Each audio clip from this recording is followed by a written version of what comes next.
በሃያዎቹ እድሜ ውስጥ ከሆናችሁ ስቲል ምን ልስራ፣ ምን ቢዝነስ ልጀምር፣ እንዴት ገንዘብ ላገኝ እያላችሁ ጥያቄ እየሆነባችሁ ከሆነ ለሁላችሁም አንድ የምሰጣችሁ መልስ ቢኖር ምንድነው በዚህ ዘመን ቢዝነስ ለመጀመር ገንዘብ ለመስራት ቀላሉና በአጭር ጊዜ ትርፋማ የሚያደርጋችሁ ዲጂታል ቢዝነሶች ናቸው። እነዚህን ዲጂታል ቢዝነሶች እኔ የዩኒቨርሲቲ ተማሪ ያለሁ ጀምሮ እሰራ ነበረ። በዛ ነው ኮምፕሊት ህይወቴ የተቀየረው።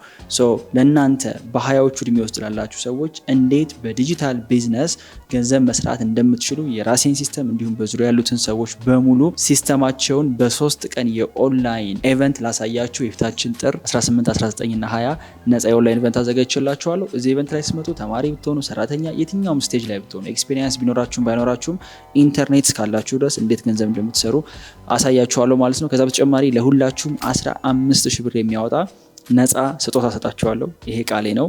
ከናንተ መካከል ደግሞ አንድ ሰው 100,000 ብር ጊቫዌይ ያሸንፋል። ይሄን 100,000 ብር ለማሸነፍ የሚጠበቅበት ገንዘብ በ20 ኢቨንቱን ፕሮሞት የሚያደርግ ቪዲዮ፣ ክሬቲቭ የሆነ ቪዲዮ በራሱ መንገድ መስራትና ዮናስ መሆን ኤንድ ኬሌክስ አካዳሚ አካውንቶችን ታግ ማድረግ ብቻ ነው። ጥር 18 ከምሽቱ 2 ሰዓት ላይ እንዳትቀሩ። በነፃ ለመመዝገብ ሊንኩን ባዮ ላይ ታገኙታላችሁ። ሲዩ